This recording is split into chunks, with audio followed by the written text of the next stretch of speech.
Hello, and welcome to the video version of the Left of Greg podcast. I'm Brian Marin, the host and creator of the show. As always, I will be joined by human behavior expert Mr. Greg Williams, who the show is affectionately named after. On the show, we discuss different topics through the lenses of what we call human behavior pattern recognition and analysis. If you'd like to find out more about what that is, please check the links in the episode details and go to our website to learn more. Please don't forget to follow us on social media. The links are also in the episode details, and hit the like and subscribe button to help support our work. Thanks for tuning in, and we hope you enjoy the show. All right. So we'll just go ahead and jump in and get started here. Toby, I really appreciate you coming on the show. I'm a big fan of your work. Greg and I both are. And so First off, just thank you so much for joining us today to talk about your book. Well, thank you. It's very good to be with you.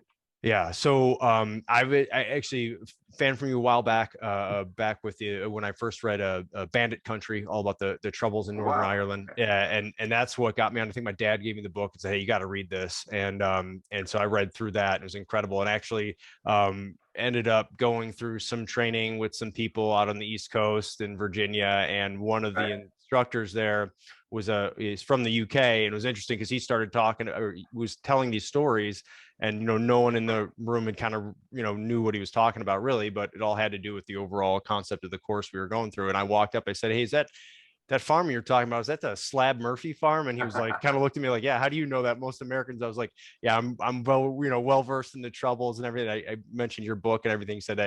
He said that's an incredible account of everything that went on in that area. So you had the street cred, I guess, from folks who were undercover for sure in that area, which was pretty cool. That's great. Yeah. Yeah. Stuff like that. Yeah, no. And then I know you wrote, I think you and I might've been in Ramadi or Al Anbar province around the same time. I know you wrote about stuff like that, and you're former, British naval officer, correct? Yeah, and that's right. Yeah. You got your own incredible perspective on this stuff, which is, I just want to set all that up for our listeners to understand, this book that we're talking about, this first Casualty, all about the CIA going into Afghanistan shortly after 9/11. We're at about the 20-year anniversary when this stuff got started, obviously. And one of the things that impressed me about this book is you really had the access you had to people involved in this operation, and you really tell such a great story about the individual and everything they do. Like I feel like I know some of these characters. So I don't know how you got that, but I kind of love to kind of first understand where that came from. Yeah, well, so it wasn't automatic or accidental, put it that way. I mean, it's funny because sometimes people, like a couple of people have sort of written stuff like, "Oh, he was sort of granted access by the CIA or something," as if some sort of guy with a deep voice from Langley like phoned me up and said, "Hey, Toby, would you like to just come meet these people?" And I, in a way, it'd be nice if it was like that. But no, it's kind of a painstaking process of sort of tracking people down, sort of pitching them, if you like, introducing yourself. This is what I do. This is who I am. Certainly, Bandit Country and Dead Men Risen, my second book about the Brits in Helmand in 2009. Those are kind of calling cards, Mm-hmm. Quite often be mailing copies of those to people saying, "Hey, this is who I am, this is what I do." But yeah, it started really, I mean, I was in DC on 9/11, and so as a newspaper reporter, I was walking into the Telegraph Bureau as the first plane hit the Trade Center, and then I watched the screen of the second one going in and kind of pretty much knew what it was. So I was profoundly affected by 9/11, like most people were, and certainly most Americans. I wasn't an American at the time. I became an American in 2009. But I reported on the sort of the aftermath of the months or year or so, a bit more than that actually, in the US. I was like really wanting to be overseas, Mm-hmm. but that sort of came a little bit later. But I vividly remember the reporting on Mike Spann being killed, and I wrote a couple of kind of news stories about it. I remember Shannon Spann speaking very movingly at his funeral in Arlington, and it was in Iraq, probably a couple of years after 9/11. Just oddly enough, somebody said to me, "Have you ever seen the video of that CIA officer sort of like running for his life in Kalajangi, the fort near Mazar-e Sharif?" And I hadn't seen it, and I looked at it, And I was like, wow, and it was a guy called David Tyson. Yeah. He was running for his life. I mean, he just killed a load of, he'd seen Mike Spann being killed or kind of disappear under a pile of bodies.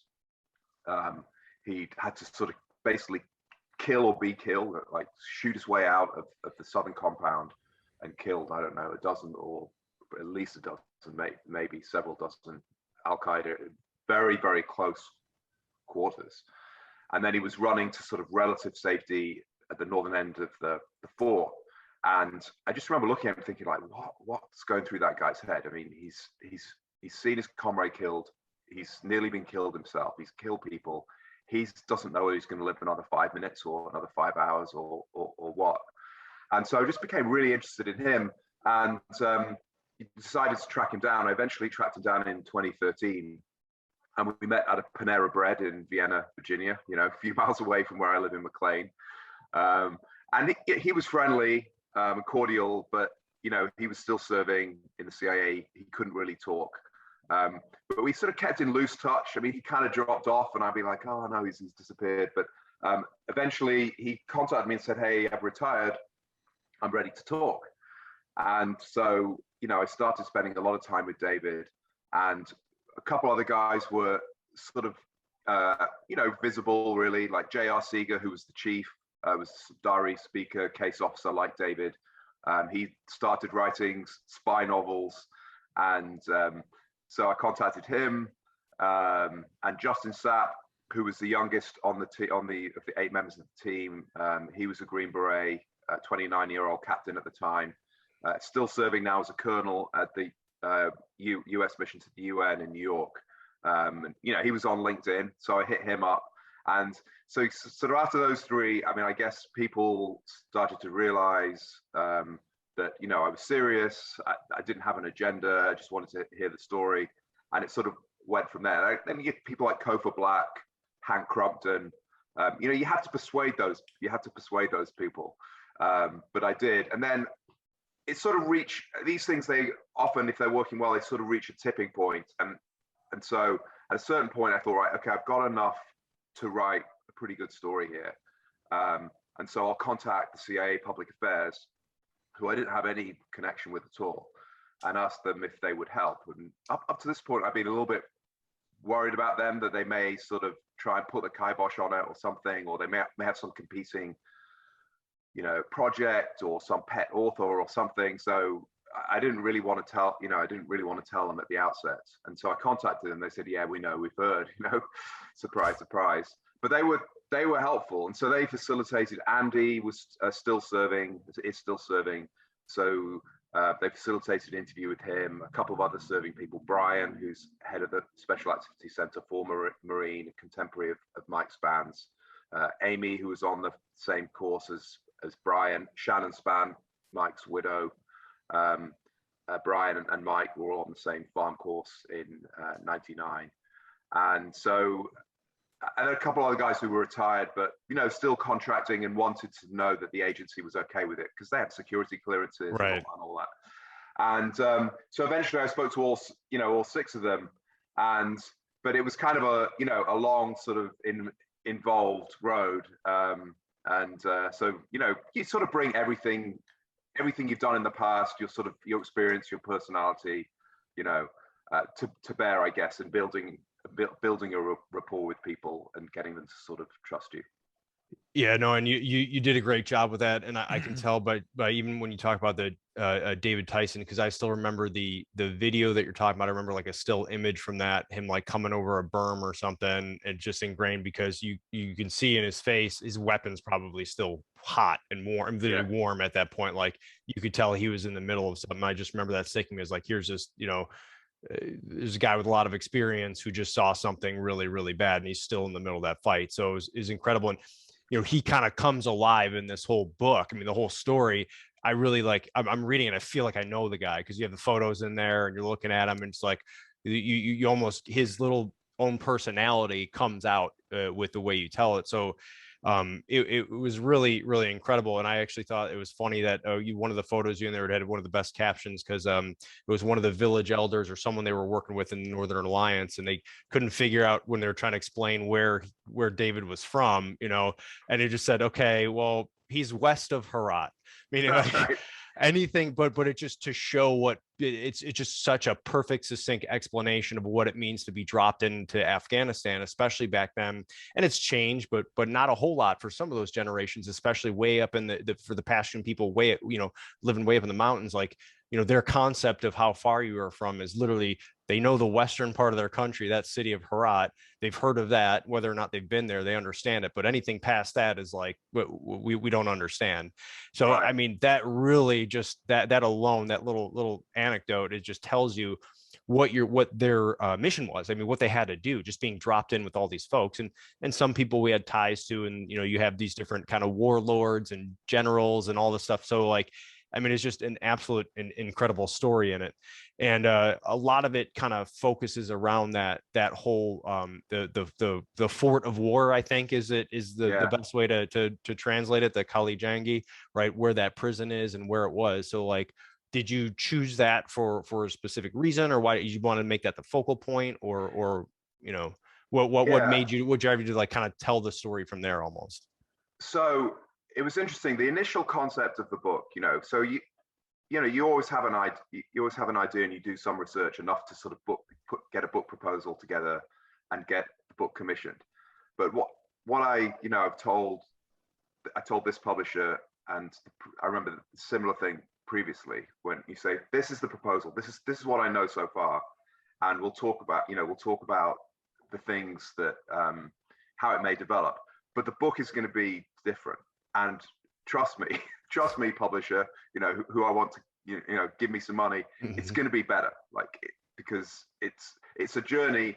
You never know quite where the destination is and what you're going to learn on, but the process of researching like full on with a book deal and writing it means it becomes sort of something else. And yeah, trust me, it's going to be better. And so my initial concept of the book was to focus very much on the 6 days in Kala Jangi, because I didn't know that I was going to get sort of the access and the connections I did with the CIA. I was pretty sure I was going to get Green Berets. I was hopeful I would get some of the British SBS, although they're very secretive, and in fact they turned out eventually to be more sort of secretive than the CIA. But I was going to focus on those 6 days, where the uprising on November 25th, 2001, so the prison uprising, Mike Spann is killed, David Tyson fighting his way out, then a 15-man rescue team coming in, Green Berets, a SEAL who was serving with the SBS, Steph Bass, a couple of kind of random people, a CIA medic. So then a big friendly fire incident on November 26th, first Purple Hearts of the Afghanistan war sort of awarded to 5 Americans wounded in that, a bunch of Afghans killed, Brits wounded as well. AC-130s, jet pilots overhead, combat controllers, Abdul Rashid Dostum. So I was very attracted to this sort of one place, the so-called American Taliban, although it was Al-Qaeda really, John Walker Lind. But you have so all these like disparate elements in this one place, and I thought that was super exciting. So I always saw that as a centerpiece of the book. But what happened really, it sort of shifted a little bit more towards Team Alpha. So it became, it's funny because the British edition of the book, they sort of marketed it as the battle that began, the 6-day battle that began the 20-year war in Afghanistan or something, which that was kind of the concept of the proposal. But the American version was the untold story of the CIA mission to avenge 9/11, and that's more true to actually I think what it ended up as. It ended up more as the story of Team Alpha from 9/11, because it starts with David Tyson's on a flight from Tashkent to London to talk about Stinger missiles. So he's in the air on 9/11. Justin Sapp is at the Special Forces diver course in Key West. He's underwater on 9/11, and Shannon Spann's in a giant supermarket in Manassas Park, and Mike Spann's in CIA headquarters. So it starts from there, go through to their insertion. They arrive, they fly from K2 on October the 16th, and then through to the sort of 40 days to November the 25th. So it's more of the sort of the sweep from 9/11 to November the 25th, rather than those kind of 6 days that began on November the 25th. And I mean, the thing you say about, I mean, I'm you know, I'm pleased you picked up on that about the west of Herat, because what I was able to learn, especially from David Tyson, but other members of the team as well, like J.R. Seeger, who's, I think I said, was a Dari speaker and worked out of Islamabad with the Mujahideen in the 1980s. But David, Uzbek linguist, I mean, he speaks, I think, more than a dozen languages. He was an academic at Indiana University. I mean, he'd lived in Tashkent before. At one point, you know, he was so close to going fully native, he didn't own a pair of shoes. You know, he was really immersed in the culture. And so, and he's just really interested in kind of psychology, human motivation. I mean, he sort of loves and is fascinated by people. And so he was so interested in the Afghans, the Uzbek fighters from Dostum, the Tajiks from Atta, who was the other commander there, some Pashtuns. I mean, he was really interested in their sort of quirks, their humor, how they lived, their sort of customs. And so that gave me, I mean, and I'm really interested in that stuff as well, because, you know, there's only so much sort of bang, bang and bombs going off, right, you know, you can have really. And so I feel that I got an extra dimension from all that. And that was just like, you know, fantastic. Well, go ahead, Greg. I was going to say, I know you're taking notes and probably want to jump in. So every time we have a guest on like you, and there's no guest like you, but I mean, somebody that's so inspirational and is so talented and has done so much research, I just take copious notes, and then I go, okay, here's the string theory connections that are amazing. And Brian and I talked basically about these, but I want to lay out how ridiculous my life was, and how I missed all of the things, thank God, that you wrote about.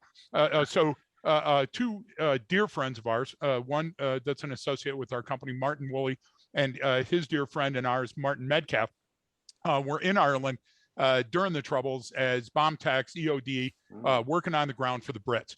Okay, so we have half Irish and British friends, and they recall the Troubles very differently. And so there are still very big moments of tension. We were doing a counter-terrorism course in Ireland, and Dolores O'Riordan had died, and I made a mention about the song Zombie and how powerful it was, and got into a near fist fight with folks that, you know, she, that, and I won't say all the words, and what she was. And it's like, you know, I'm a First Amendment freedom of speech type of person. Oh, that went out the window quickly. Brian Maron's dad, and they come from a long Irish roots. I let Brian talk about that, but his dad turned me on to Say Nothing, the McConville murders book, which I would say definitely in the top 10. Yours just pushed it aside with when I started reading Bandit Country. It was like, oh my gosh, it was such a refreshing way of looking at then and now. So I tell everybody they got to read it. So I felt a personal link to it. And then Brian says, hey, how about First Casualty? And I'm like, same author. He's like, same author. I go, great. Well, just before I went to Iraq, there was a company called Crumpton Group that called me to McLean, Virginia. And anybody that doesn't know where McLean is and where Toby lives, look on a map. There's a big building right next to McLean that's very important. And I meet Hank Crumpton. So non-distinct meeting. I meet Kofor Black. Kofor Black certainly could pass as a waiter in an upscale bar. Do you get what I'm trying to say? Not an operator. And Shannon Spann. And so I meet all of these people all at the same time, and I'm walked through by a former JBAD station chief. And I leave the meeting, and it's not until days later that it dawns on me who I just met and what was going on in the place that I had been. Then I read your book, and it all comes flooding back. And it's like, you know, you have the ability of going in and putting such granularity and fidelity to the characters that you can't look away. And so I applaud you for that. I don't know if you've always had that ability. I don't know if when you were a kid, and making the noodle sculptures for the fridge. Do you get what I'm trying to say? If people came in and just admired your ability to dig that deep.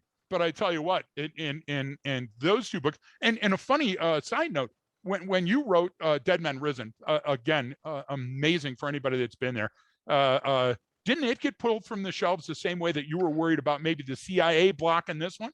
That's maybe I had a bit of shell shock for that left over. Yeah, so I got into a big fight with the Ministry of Defense in the UK. So it's a very different culture over there. No First Amendment, and this is sort of one of the reasons why I'm an American. And I've lived here for, I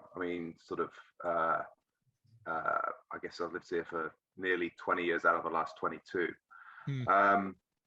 But so to do that book in 2000, it was about the Welsh Guards in Helmand in 2009, and basically what had happened was Rupert Thorneloe, who was the battalion commander, who was a friend of mine and had been a friend in Northern Ireland, and in fact he was a regular officer, but he'd worked in an intelligence liaison role, basically between the army and the Royal Ulster Constabulary, the police. And it was Robert Nyrak's old job, Robert Nyrak, who famously sort of disappeared and bodies never been found in 1977 outside a pub in South Armagh, sort of beaten up in the parking lot. They found blood and teeth and stuff, but that's it. So Rupert was the commanding officer of the Welsh Guards in 2009, battalion commander, the lieutenant colonel, and he was killed in action. And it was like, holy shit, Rupert's been killed. And they'd already lost a company commander and a platoon commander. And I knew people, as well as Rupert, I knew other people in the regiment, had sort of connections there. And so I sort of decided that this, I didn't know what the full story was, but I knew that it was going to be an amazing, powerful story. So I talked to the regiment and they were sort of like, yeah, we can facilitate it. And again, Bandit Country helped with that, process, because the Welsh Guards had been in there. There's a guy called Ben Bathurst, who's now a Lieutenant General, who'd been a major company commander at the time, who was in the book and I'd spoken to. And actually I knew his father, who was Admiral of the Fleet, Sir Benjamin Bathurst, when he was First Sea Lord, when I was still in the Navy. So, you make all these sort of connections through your life. But I needed to get out there quickly. I mean, Rupert was killed July the 1st, and the Welsh Guards were leaving in early October. And so the clock was ticking. And to get out there, they gave me this contract, like, an inch thick almost. And it basically said that I had to pay for certain things. And I think I had to give them a proportion of the proceeds, but we agreed that would go to the Welsh Guards charity, which was fine. But they said that it gave them the right to read the manuscript, to check for, I think it was like operational security and accuracy. And I mean, I'm no lawyer, but at the time I was thinking like, God, you could drive a coach and horses through those terms. Like, and I had a sinking feeling, but I was like, I just need to get out there. I'll worry about that later. So I signed it. And otherwise I wouldn't have been able to go out. So I went out there, everything was good. I spent nearly a month there, had a great relationship with the Welsh Guards. And, but as time went on, it sort of, it became, talk about a journey with a book, I guess at the beginning, it was like a story of heroism and sacrifice in Afghanistan. And it stayed that, but it also became what happens if you under-resource a war, you have too few troops, not enough equipment, and you don't have much of a plan, So these were, and you have 6-month tours, because Brits were in for 6 months at a time, which means, sort of a month settling in, a month handing over, and sort of 4 months of effectiveness in the middle. We usually with a big, operation, which results in lots of medals for senior officers, but does it really change anything? And then the next group comes in. And yeah, I got a lot of documents. Rupert actually had kind of very sort of courageously, because it wouldn't have done his career that much good. He complained about the lack of resources. He pushed really, really hard for more people. And at a certain point, he said, like, there was an operation called Panther's Claw, the big operation of the summer of 2009. And he was like, I can't do it. I can't do what you're asking me to do with what I have. And so the plan got changed. And actually, just, you know, tragically, he was killed on that operation, and he was killed in a vehicle that didn't have proper armor. He was killed by a low metal content IED, which, you know, his soldiers and him personally actually that day were using metal detectors to search for. So sort of all the things he was sort of complaining about, or sort of drawing to the attention of his superiors, were sort of factors in his death, which was really kind of eerie. But anyway, when the MOD got the manuscript, they were, you know, the regiment got it, and, you know, there were hundreds of, they wanted hundreds of changes, like redactions, and I sort of, you know, sort of methodically went through them all. A lot of them were just sort of bullshit, like, you know, you can't mention electronic jamming, you know, and I'm like, really? And then you look on the MOD website and they'd have stuff about that. First thing, yeah. Right. You know, so I went through all that, and I could see that it's starting to creep into areas of, well, you know, they're sort of saying, well, we did have enough helicopters and stuff like that. And, well, you know, and then, you know, somebody tried to change the, you know, guy tried to get his quotes changed, you know, sort of, you know, soften them. But anyway, they sort of signed off. And then after they'd signed off, they suddenly said, they raised issues like stuff to do with the Estonians, revealing the identity of special forces officers, which was one person, which I don't think I had.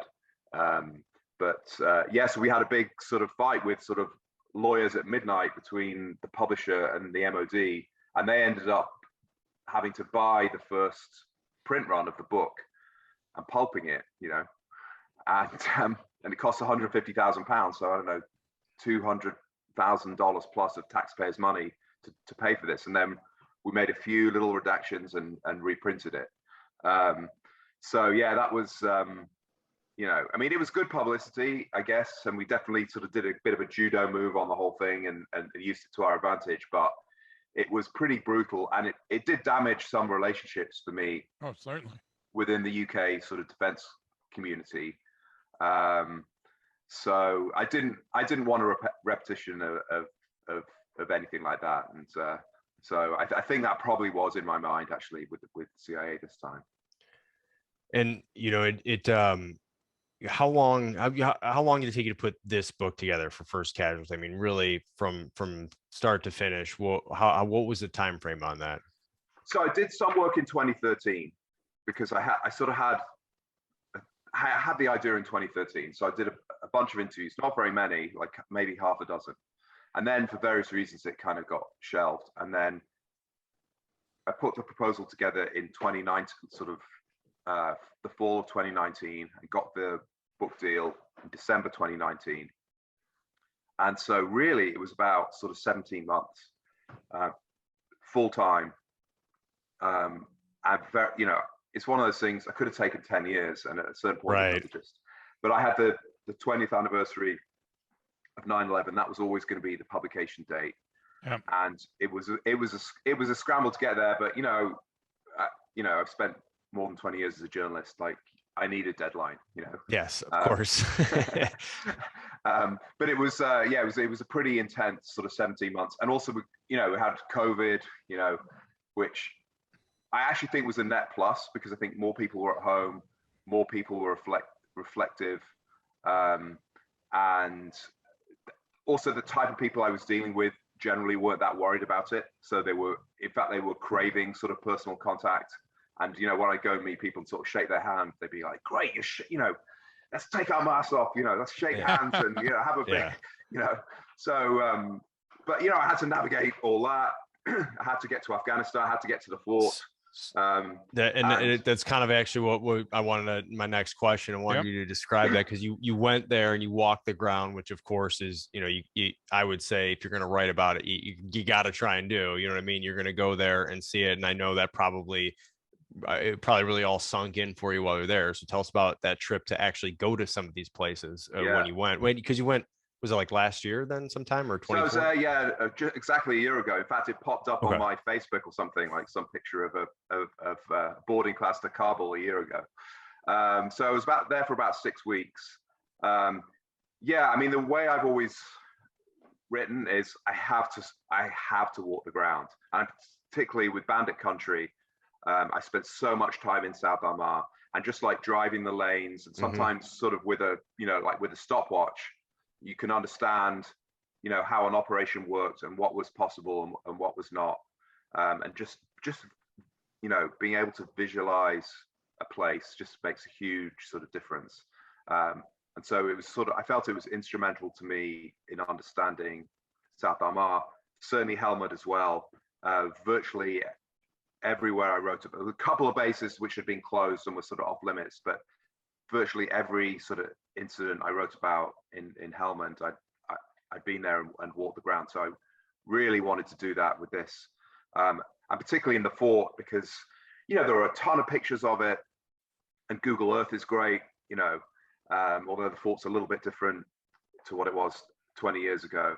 But, you know, so much happened there. There was this, like, the cellar of the Pink House, which was where the 400 Al-Qaeda prisoners were put, where they were brought out. You know, I really wanted to see that. And I also wanted to interview, obviously, Afghans and track down people who were there. I mean, there's no way you can get them on the phone. You know? Right. It's hard enough face to face. And Dostum, you know, the ethnic Uzbek warlord that they were with, I really wanted to interview him because he's just such a character from Central Casting, and, you know, such a sort of key figure. So yeah, so I went over there, and it's like anything in Afghanistan, you know, I'd sort of forgotten. I was thinking, oh, I'll spend two, maybe 3 weeks here. Ended up at 6. You know, I spent the first 2 weeks kind of waiting around in Kabul for Dawson's people to tell me what was going on. The hotel bill is kind of, you know, clicking up. I mean, you know, there was a bunch of people to interview, but I really wanted to, you know, the 2 things I wanted to do: firstly, get to the fort, and secondly, interview Dostum. And so I got to Mazar-e Sharif after about sort of 2 weeks, and they're all sort of, oh, we can do the fort next week. Don't worry, it's no problem. And I'm like starting to get like, I really want to go, you know. And they're like, oh, and then they're sort of like, oh, there's a Pashtun general in charge of it, and these are all Uzbeks, and they basically hate each other, you know. And so there's, oh, he's not going to let you go, and I'm like, what? And you know, I'm having to sort of do a bit of diplomacy, like surely, you know, Marshal Dostum will be able to speak to the general, and you know, and you know, there were a couple moments where I thought, you know, they were saying I couldn't go, and also they were sort of protecting me, or sort of minding me, which was good, but it meant that, you know, they were sort of calling the shots. And at one point I remember saying, like, you know, fuck this, I'm getting a taxi. And they're like, oh, no, come back, it's okay, you know, we go this afternoon. And so it was kind of a relief to get in there, because you know, you know, there was no sort of guarantee, but just to go, you know, to go into that cellar where 400 people had died, where 86 of the prisoners emerged at the end, and there was loads of sort of war detritus there, you know, rusty weapons, you know, ordnance. You know, I was careful sort of where I stepped and what I sort of picked up. And the Pink House, that this building above the cellar, they'd left it. It reminded me a little bit like of Auschwitz, where they've left it as it was in 1945, and that's what's, for whatever reason, that's what had happened here. Like, a lot of the fort had been sort of patched up and sort of, you know, renovated and prettified and stuff, but the Pink House is sort of as it was. It's just sort of like faded, but, you know, still got big lumps of plaster, you know, been blown off, and they hadn't repaired the roof, big massive hole in the roof where I think a JDAM went in. And then, you know, and it just enabled me to understand it as well, you know, where Mike Spann was, you know, right. Exactly. And there's just, you know, you just really can't get that. And then where Steph Bass saw Mike Spann's body on the evening of November 26th, things like that. So I could actually go to that point where Steph Bass was and look and see the distance. And, you know, maybe I'm just a particularly sort of visual person, but, you know, seeing 200 yards is sort of different from, Yeah. knowing it's 200 yards, you know. Right. So it was fantastic, and it just gives you, I don't know what it's a kind of motivational thing, or maybe it just, hopefully it sort of comes out in the writing that you really sort of know it, you sort of feel it in your bones, and you don't make elementary mistakes as well, because you know, there were things where I had thought in my mind a certain route had been taken, but when I got there was a gap in the wall. There's no way they could have done that. So it helps just on that practical level too. Yeah, and of course, you know, for those who obviously just listening and we aren't too familiar with the book yet, hopefully, you know, you can pick it up. But the idea is, you know, you're talking about this whole where they had all these Al-Qaeda / Taliban, you know, prisoners, and they had a whole bunch of people in there, and you only had a few officers from the CIA. You had some of the Uzbeks they were working with, some other Afghan kind of guards. It was this mix of people. Everyone was detained, but it wasn't like a prison yet. You know what I mean? They were kind of trying to interview people. They're talking to people, identifying people. I mean, the description is amazing, because even some of the messages they're sending back to, you know, Hank Crumpton, who was overseeing it from back in the United States, was, you know, hey, we this is like the buffet of international terrorism here, right? We've got every language, every, you know, we've got an Irish guy here, we've got the American there, we've got this, like, you know, you've got people from all over, you have people pleading, and there's these little ominous, you know, cues you have in there. I think the one guy who said he was Iraqi, who was telling Mike, like, hey, yeah, there's something happening today, or there's something going on. But at the same time, these guys are interviewing people, and they're all trying to tell them everything. You know, the one guy's like, "Oh yeah, I work for Al Jazeera and the U.S." and you know, you know, everyone, just like you would with a, you know, a felon you arrested here in the United States, no different. Everyone's got a story, so it's hard. But you know, I'm reading it, and it's like, because I know what's going to happen, obviously, and you know, you're reading these little cues are there, and it's like, oh man, they're so focused on just trying to figure out some intel, really collect what they could to find bin Laden and find out more about Al Qaeda. And these are guys that just got dropped in. So now you've got literally people speaking all kinds of languages. You got some funny stories about how some of them, including David, you know, would try to fool some of them and say something in a language like, "Oh, you dropped some money over there." To see if they responded. You know, all those little stuff that we've all done. You know what I mean? Like being in different places, like, how do I trip this guy up because I know he's lying? You know, and you see it all. So it's very, like, as I'm reading, I'm like, oh shit, man, like, come on, like it's happening right there. You know, of course, then they kind of overran their guards. Ended up which started this huge battle. But you know, in those little moments, it's amazing that you got, and it's amazing that you could have some of the photograph, the still images from the video that was being taken for documenting all that stuff. I mean, putting all that together was an amazing story. And you know, I think it kind of reminded me, and even the title of the book, I love it because it's First Casualty, you know, the untold story of the CIA mission to avenge 9/11. And you know, looking back 20 years ago, like, yeah, that's the only reason why they went in there. That's what it was for, and they did their job, all of these guys in a small team, really, really well. And then 20 years later, we were still there or just left. And you're kind of like, you know, looking back, if it's just an interesting read, because I have the perspective now, and they had this perspective then going in. And man, just with a small amount of people, they really did accomplish what they went in there to do, which is just incredible. You know, with them and some small teams of some Green Berets, some ODA teams, and you know, they made movies and wrote books about those guys. But like, you know, I'm interesting to see, with all the people you talk to, what is their perspective now, looking back 20 years later, and to include yours in that too, because you've been, so you really, like, how does everyone that you talk to, how are they making sense of it all? Well, you know, we talk about this sort of all the time, because you know, I'm in very close contact with them, and you know, they've become friends basically.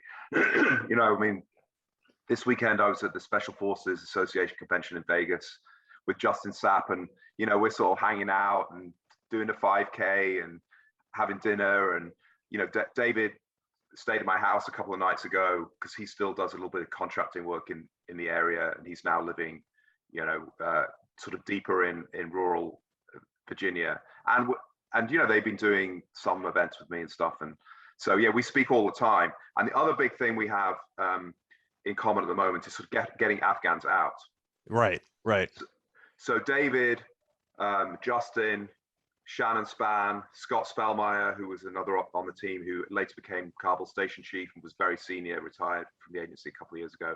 Former Ranger who was wounded in the Black Hawk Down Battle of Mogadishu thing in '93. You know, they've been doing God's work getting people out. You know, I mean, Shannon's putting together with, you know, donors from Christian groups in Orange County a flight. You know, hopefully, touching wood, it's going to go out in the next couple of weeks. The translator I worked with in Mazar-e Sharif last year, he's out. He's now at Fort Dix. That's great. Yeah, with you know, the help of these people from Team Alpha and Shannon and others. You know, it's always a little bit mysterious exactly what happened, and I'll get the full story. You know, because obviously, you know, some of it you don't want to give too much away. So right now, their sort of perspective, I mean, anger, sadness, mourning, frustration, all those types of feelings. But I think they're mostly putting them to one side to, you know, channel it on the sort of mission to get the Afghans out. So like another mission. And, you know, I mean, obviously it's very different from 2001, but it's also Americans, you know, putting their thinking caps on, taking action in a sort of ambiguous kind of problematic situation, and just thinking about results. And so I think there is a sort of a commonality between then and now. I mean, going back to November the 25th, I mean, David, you know, I've spent dozens of hours talking to him about this. And, you know, as with every kind of event, there's this sort of confluence of things that happen, you know, the perfect storm or whatever you want to call it. And so that day, you know, probably 12 things sort of needed to happen for it to unfold the way it did. And if you changed any one of them, like, so Justin Sapp that morning was due to go into the fort with them, but he had to deliver a vehicle to Polycumry, you know, and ODA 595 had been the 12 strong movie horse soldiers guys who'd been with them all along. They were in Kunduz. I think if they'd have been in Mazar-e Sharif, a couple of them probably would have said, no, we're going to go into the fort with you. I mean, David and Mike didn't want anybody yet, weren't sort of saying we need more American security. But I think the ODA would have said, you know, we don't care what you think. We're going with you, because that was the sort of relationship. But, you know, they didn't go in alone. They went in with, I mean, as you sort of said, Brian, Northern Alliance Guards. Of course, what they didn't know, because, you know, you never know everything, that it was sort of the Dostum's B team or even the C team, you know, left behind, the sort of the sick, the lame, you know, a bit, you know, the young, and a lot of them just, you know, as soon as the shit hit the fan, they just ran, or they were either killed or they ran. And I think if they'd stood their ground, I'm pretty sure actually, if they'd stood their ground in the first few minutes, it would have been okay, but that didn't happen. And then the other thing, when I talked to David, like, you know, one of the great things about David is, I mean, he's still processing this, you know, 20 years later. I mean, he lives with it really in a way, every moment of every day. You know, he has nightmares sort of 6 nights out of 7 of being chased by Al Qaeda, and, you know, he's you know, deeply affected by it. I think he's tried, I think with a lot of success, to sort of channel it in positive ways. I mean, he really believes in sort of living his life and taking pleasure from the simple things and all that. But he's, you know, I mean, he's a pretty gentle sounding guy. He's sort of very unassuming. He's sort of, I don't know, he's very sort of, I mean, he listens. He's sort of understated. But in the footage, so we have video footage. Dawson had a videographer at the time, so that's what, you know, magnificent resource, you know, which is another reason why I was attracted to the story, because there's a lot of material. Not only is the interviews, but there's, you know, there's footage and including footage of these prisoners and what they were saying and all that. But David is there doing a sort of double act with Mike Spann, interrogating John Walker Lind, who says absolutely nothing throughout, which was almost alone of the prisoners they were talking to, says nothing. Most of them said something, and a lot of them, you know, as Greg was saying, was sort of spinning stories. But David's speaking, he's swearing a lot. Well, he does swear, you know, we all swear. But he was swearing, his voice sounded different, and he was very rough. Now, it was a rough situation, and he was playing the bad cop, and Mike was playing the good cop, even though in a way their personalities, it might have been more naturally reversed, but that's what they were doing. But it just doesn't sound like David. And so I said to him at a certain point, you know, that just doesn't sound like you. And he said, yeah, that's what my wife said. And he said, you know, looking back, he said, I think my brain was processing a lot of the things that were going on. And that was kind of had this sort of physiological effect that I was kind of getting tense, and it was my voice was different, but it hadn't sort of reached my brain to the point where I was like, this is a really bad situation that could just, you know, go south any moment. Therefore, we need to sort of draw a line, you know. So it was really interesting talking to him about that. Yeah, and that's what I was picking up on so much, because that's what Greg and I do for a living, right? We train people to understand what all those pre-event indicators are and how to understand how to operationalize information, you know, just from what you already know as a human being, plus what you're getting from the, you know, we give words to all those feelings and senses so that you can understand it, right? And so that's why reading through, I'm like sitting here like, they knew, like they didn't know, but they knew, like, you know what I mean? Like if just with a taken, because of the situation, because of the operation, if they could have taken a step back and taken a breath and looked around and gone, you know what, this is this is going to end poorly. I think they really had the experience and knowledge to do that, which is, you know, so frustrating as I'm sitting there reading it. I'm like, fuck, just listen to the guy, read the tea leaves, man. He's telling you right now, something's up. It's enough to know, take a step back. Hey, we can come back tomorrow. This war isn't going anywhere. Right. And it just, so it's so frustrating. I know that's why I was emotionally hooked. I'm sure Greg, like you were, I think the same thing. So it's not unlike a bar fight. And what happens is your brain's chemistry is reading it much quicker than you are. And so in nanoseconds, what it's trying to do is ramp you up to be prepared to do a rehearsal for what's coming. And it's clear that's what's going on. But again, fatigue, what's the number one thing that's against you in a combat zone? You always got to do everything yourself. You're not going to relegate it to anybody else. So you're absolutely exhausted, and then you're overwhelmed. And then, you know, the nutrition requirements are different, and the hydration. So, you know, you have to feel for them in that moment. And I think you do a great job of transporting us into that moment so we can see it from their shoes and feel it. It's so important. And Brian and I had this discussion just before the last flights out of Afghanistan, sponsored in that manner. The whole thing of Johnny Walker Lind came up in the States, and you know this, and you see the way it is. And nobody was talking about the 20th anniversary of Mike Spann's son, but everybody was talking about, hey, when is it enough with, you know, Johnny Walker Lind? He wasn't a terrorist. Why are we still beating this kid over the head with all this? And I'm thinking yesterday, just before I go to bed, sleep is overrated, TV's overrated, but I got to have some noise in the background. They're talking about the holiday baking championships, and I see Paula Deen is back on TV. So what? So in America, we have such short memories. Somebody can commit what others would deem as an atrocity, and the other people, if Lind comes back the way that America wants him to come back, we'll see him next year on Dancing with the Stars. I mean, that's how ridiculous we are. And that flooded my emotions with being with people and seeing them trying to bug out of Afghanistan, being with people that were strap hangers that went to Herat just because they wanted to put a foot in Iran and say, I was there.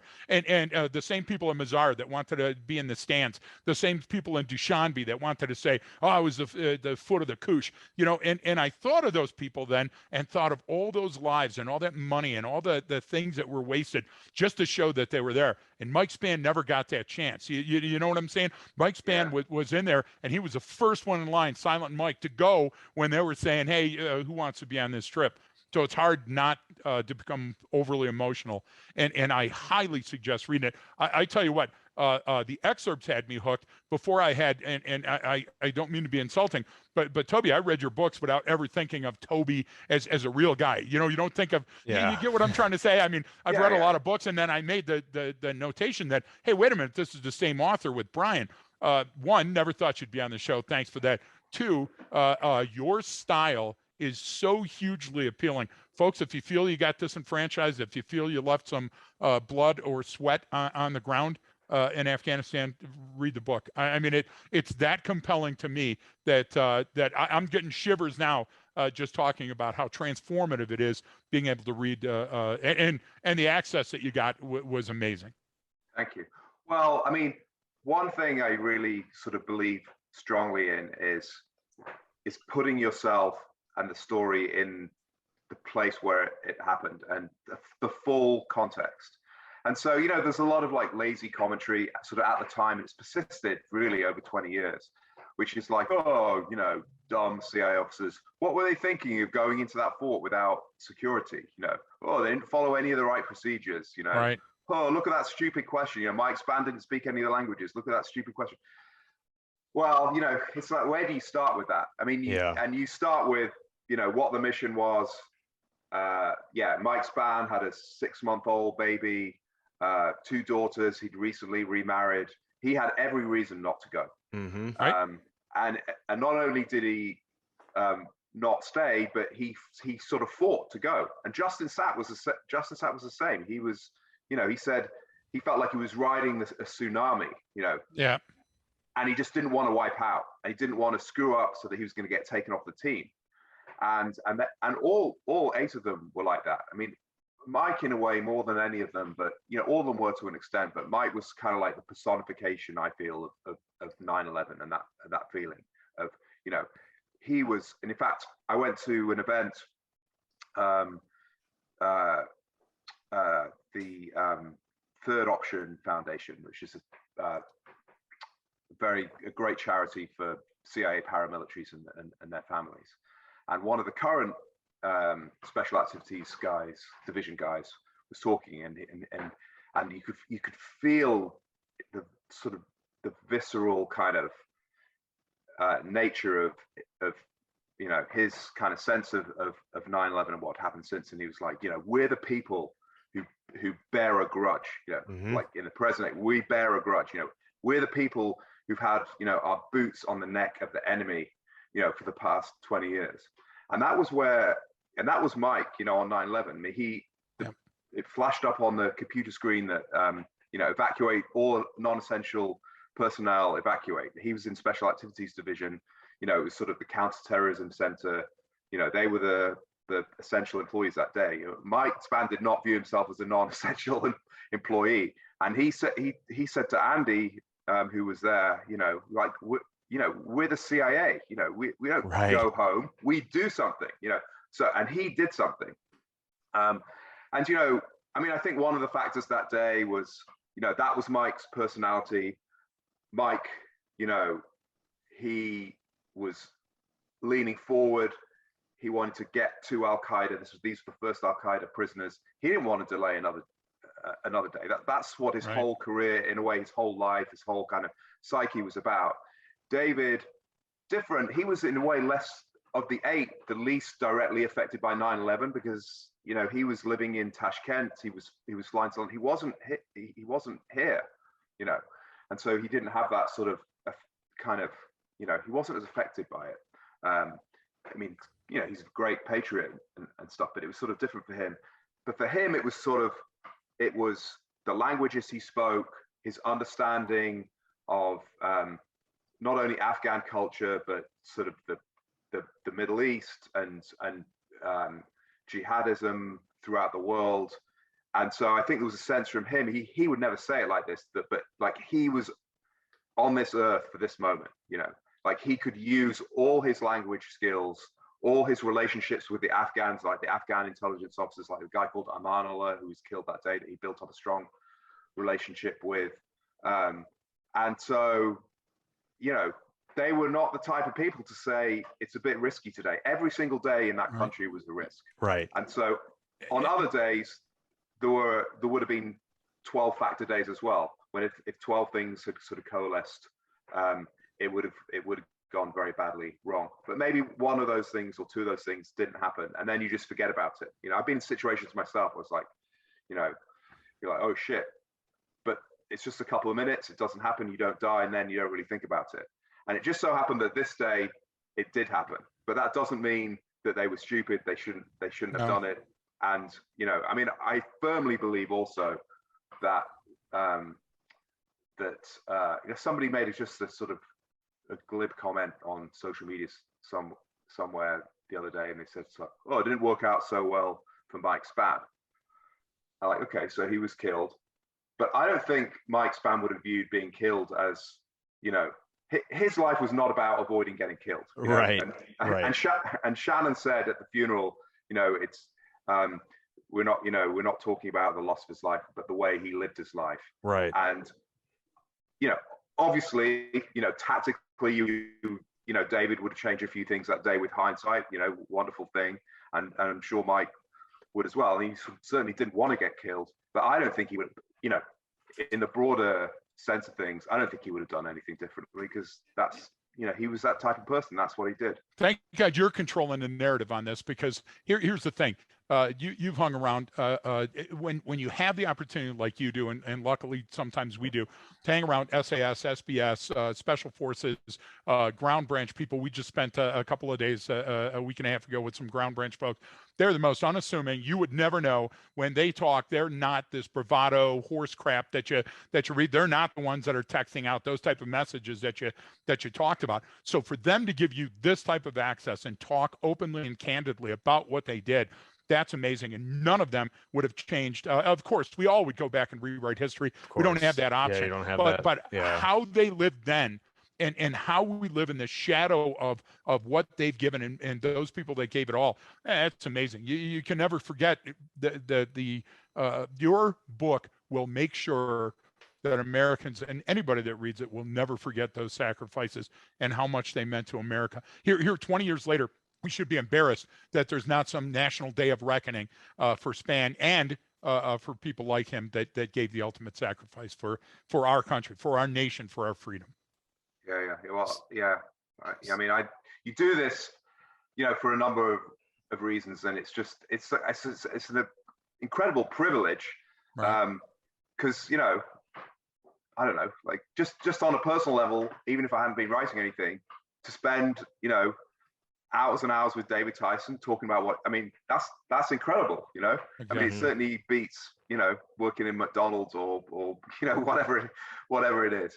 But also, you know, it's a huge responsibility, because if you fuck it up, exactly. You know, and so there's a sort of a weight as well. And but you know, you sort of do it because it's, you know, I've done a lot of journalism, some pretty good journalism, but it's, you know, as they say in Britain, it's the wrapping paper for the fish and chips the next day, or the hamster cage is maybe the more American version or whatever. But books are forever, and right. you know, I do hope and believe, I think that, you know, if you capture something, you know, you choose, you know, something that's important, not just sort of tactically or in terms of the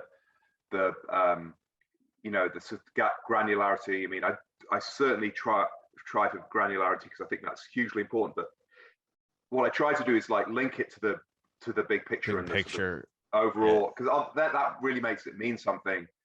And you know, it's sort of, in a way, it's a moment in time, because they're all retired apart from Andy. But basically, they're in a position now where they can speak.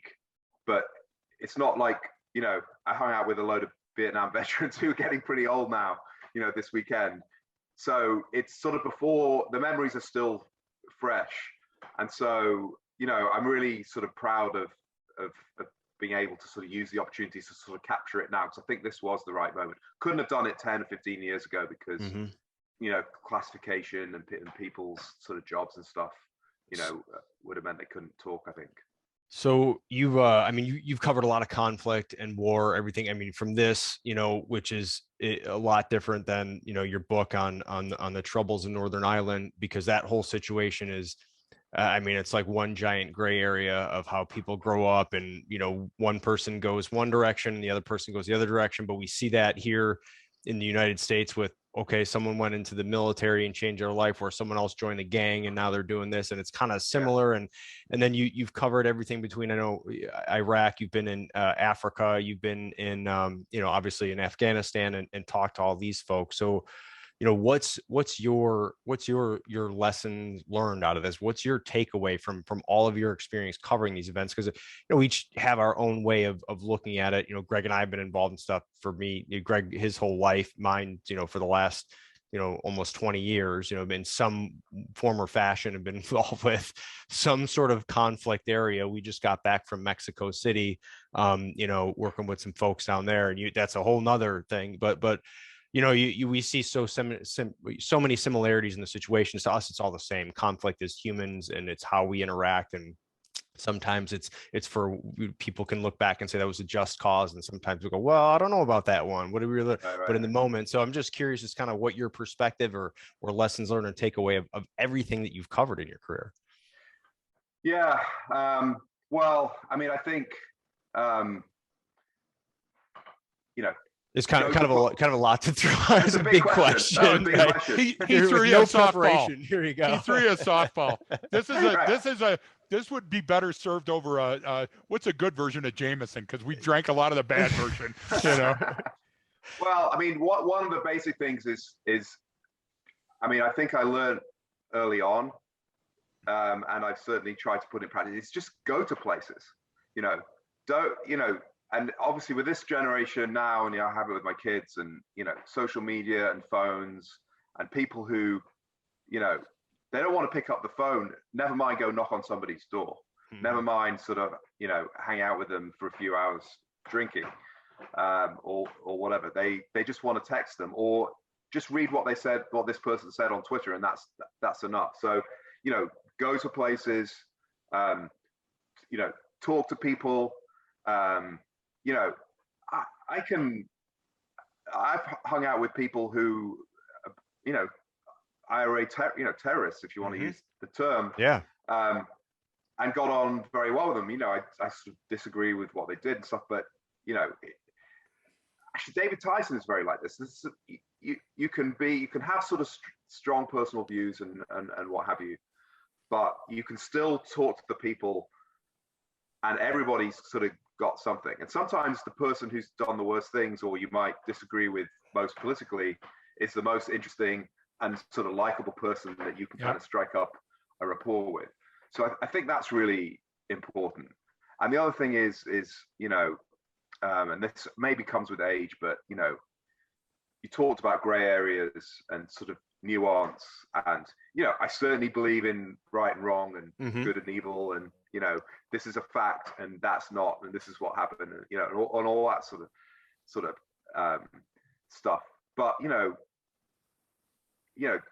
don't need to be shit sure about everything. Yeah. I mean, be changed by go in with an idea and maybe it's sort of a thesis, but be ready to change, and and just not being sort of judgmental. Like, so people are so whenever you're writing about conflict, or you have bravery and heroism, obviously, but you also sort of have cowardice and people fucking up, right? Mm-hmm. But all those people, we never know that. Hopefully, we never know how we're going to be truly tested, like in the way that David Tyson was tested that day. Where is he going to run away, or is he going to run towards Mike when he hears his voice, Dave, Dave, Dave, and he knows that if he runs towards Mike Spann, he's got a very good chance of dying. And he runs. He actually says it wasn't a decision. It was just, it was just sort of autopilot or muscle memory. I think actually it's also about like the core of your character, and I think that's sort of the core of his character. But there were a lot of people who were there, and there's some instances in the book where people did things wrong, or it wasn't their finest hour on a particular day, or people have sort of strong feelings about they didn't do this or that. but they were all there, you know. So there's a sort of there's an element of bravery in just sort of choosing that profession Yep. and being there, you know, after 9/11. And so I think it's, you know, I don't know whether it's giving people the benefit of the doubt. It's just sort of empathy, really, of like, this is, you know, this is what they're facing, and I'm not going to sit around in an armchair in Northern Virginia 20 years later and say, oh, it was just sort of easy, you know, if you know, if only we'd done that. And so, you know, talking to people, spending time with them, you know, talking about what they want to talk about, not just what you want to talk about. I mean, actually, the longer I go on, the longer, maybe this podcast is an example, but the longer sort of interviews are, you know. I mean, I would go and, you know, with Team Alpha interviews, if they had the time and the sort of energy, and it would often be like 5 hours. And we might go down some, you know, alleyway where we'd be talking about what they did in Berlin, you know, during the Cold War. And that's fine. And actually, really interesting stuff comes out that way by just letting it flow rather than doing this sort of gotcha, you know, to tell me about this. And I've been with colleagues, journalists sometimes, in sort of joint interview situations, which I sort of hate, where I couldn't believe how they would treat the person, you know. Yeah. They would like cut them off and say, yeah, anyway, we don't give a shit about, you know, how your brother lost his leg, you know, last year. I want to know what you think about this. Wow. And so I really, really try sort of not to do that, and make interviews like conversations, and just much more comes out. You learn, people are so interesting. You learn so much about them, their motivations, their experience, and just surprising things come out that way. No, and that's why I'm so happy about podcasts and in general, because it's those you get those full conversations. It takes a while to get to the great stuff, just like a normal conversation with someone. And I think that's why there's obviously people are craving that, and that's why podcasts are popular, right? Which is good, that long form discussion, because it allows us to bring this stuff up. And you know, you brought up a few things in there that I think I've noticed. You know, one of the things, sometimes people with different conflict and war, they go, well, you know, things happen, and you know, this is good versus evil, and that person's bad. And I mean, where I've been fortunate enough to have experience that have shown kind of otherwise, that, you know, but the idea is, you know, some people say, like, you know, things happen and we did this, and you know, you don't understand, it's a fog of war. And I was like, no, it's actually the people that I see do it best, and especially with everyone you wrote about in the book, is, you know, it's someone who has a very, very strong moral compass and has their ethos and beliefs, but understands that that's not how the world is, and can navigate that really well. And that's the thing, is having that, like all of these people you did, like Mike did and David did and all the other folks on this team, like, you know, knowing where they fit in space and time is a huge thing. And just like you're talking about with even with folks up in Northern Ireland and the troubles up there, like, I mean, before 9/11, there were pubs in my neighborhood in Chicago where you could donate money to the cause. Oh yeah, yeah. You could go to the church on Easter and you'd give money and you get to wear your white lily. Like that was a thing. And then 9/11 happened. All of a sudden that went, that's done. You know, we're lumping them in with everyone. And so it changed things. But I mean, you can't sit here and you know that my own neighbors, you know, my own neighborhood I grew up in, funded terrorism. And like, I mean, you even hesitated calling it that right now. I mean, It's almost like, this is conflict. This is how it is. Like that. This is how humans interact. You know, violence and that stuff it's a language. It's a currency. It's all of these things. And so when you get into that, you know, being what these guys did, especially when you're talking about the CIA's, you know, Special Activities Center and all that folks, the ground branch folks, is like, you really have to have that in you, not as like, you know, I'm some Jason Bourne badass person. It's no, you're just at heart a really, really good person that's put in a really, really difficult situation. And a lot of that comes out with all these stories and people, and you're just like in awe, like, holy shit, we have some of the greatest people in the world working here doing this thing.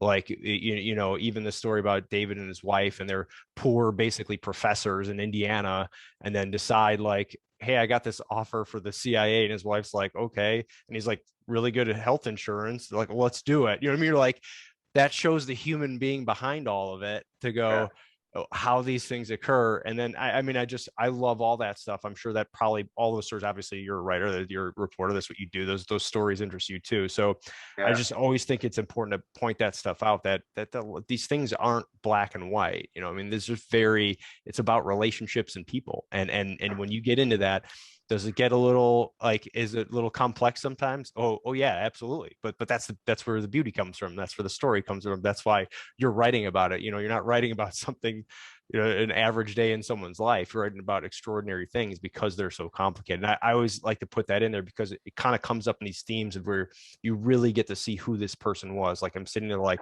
damn, I get Mike Spann. He was 30 years old doing this. If you did a few years in the Marine Corps as like an artillery officer, and then went over to the agency and did all that stuff in a relatively short amount of time because you're still a young guy. And then you're going, man, like, that must have meant he's really, really smart and really, really good at making decisions and really tough under pressure. And so you see all that and you're like, just kind of in awe of some of these people. It's just some of the observations I had reading it. So yeah. So it's often the little details, like, so very late on, almost the last thing I put in the book, I was talking to David, and it was sort of pretty much done, and we were just sort of, I don't know what we were talking about, and they just mentioned that he'd sent a letter to the French Foreign Legion when he was 17 years old. I was like, you telling me that now? And he's like, yeah, did I not mention that? It just sort of says so much about it. He's this guy, he's this kid, kind of tall, kind of, hey, remember him telling you, sort of had bad acne, kind of awkward kid in very sort of modest background in Downingtown, Pennsylvania, sort of near Delaware. Very simple, like Mennonite type sort of family. His brother became a plumber and still lives there, and in fact lives in the same house with their mother, who's 95, the same house that David and his brother grew up in. And for whatever reason, in the chemistry or whatever it is, David's this guy, from that very early age, just wants to sort of go out in the world. And how many kids send off letters, and he got a response as well, saying, of course, you don't speak French. In fact, they said no, you can come and join, but he didn't have enough money to, they weren't going to pay the flight or anything, so he didn't have enough money, so he joined the US Army instead. But it's just such an insight into his character. It's just that sort of little detail that just said so much, and I love those things. Absolutely. Well, Greg, do you have I'll give some final comments to you before I go back to Toby. But I'm so starstruck and fan-struck just being able to talk to Toby. Thanks very much. You just the flood of emotions coming back, being outside the FOB and the combat outpost, and seeing the Flintstonian nature of life, and understanding, that if the generator's not running for that 40 minutes a day, you don't have all the things that we have in America. And people forget that. Read this book and read about people that didn't say, I'm going to start as a hero, that people just put a foot in front of the other and went into harm's way to answer the call of gunfire. Just fascinating. I love your body of work. I want to know what's next. Give us a sneak preview on the show. I'm thinking, I have a few ideas. There's a thing that sort of involves Vietnam and Green Berets and the CIA that may be the thing, but we'll see. I hope, but that would be, that would be an exciting thing. Don't take too long, because we're both holding our breaths. Just know that. Okay. Just know that. I need to pay the bills as well, so yeah, exactly. That's always a motivating factor, like the deadline, Yeah, exactly. for sure, absolutely. Well, I'll put the links to everything so everyone can just go straight to Amazon and order if they want, or wherever. I'll put all that stuff in there in the episode details if you're listening now, and I'll have it included. But Toby, I just want to say thank you so much for coming on the show and talking to us. Well, thank you very much. I mean, I love the podcast. I've listened to several episodes. I'll listen to some more. And yeah, I really enjoyed the conversation, and thank you very much for reading and sort of clearly you've you get the book and what I tried to do. And anybody who 22 years later after its publication has read Bandit Country, is a friend for life for me.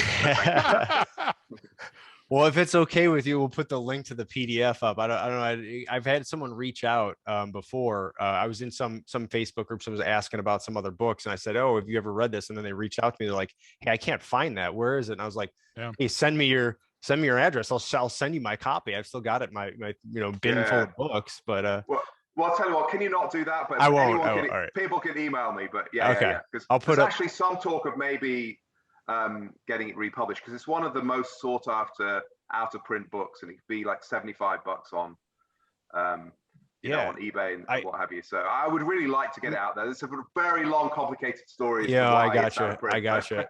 No, and I totally understand. And it's come up again and other stuff, and I always recommend it to people. And then I was doing that without knowing that like you couldn't basically get it anymore. And they're like, "Hey, thanks for that book recommendation, but I don't have $150 or $100 to drop on it." I was like, "Whoa, let me send you mine." So that I totally get that. Well, I appreciate it, and thanks for coming on, and thanks everyone for listening, and don't forget that training changes behavior.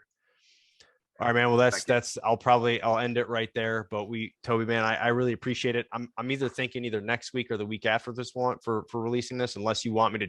I released them on Wednesdays. We took a break. Yeah, whenever you like.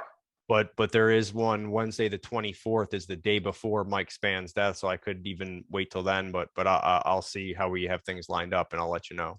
Yeah. Okay. Fantastic. Thanks. A pleasure meeting you, sir. Thanks so much, Toby. Right, and you, Greg, and cheers, Brian. Thank you. Yeah, cheers. Appreciate it, man. Keep in touch. We will. Absolutely will. Thank you so much, man. Okay, take care. Bye-bye.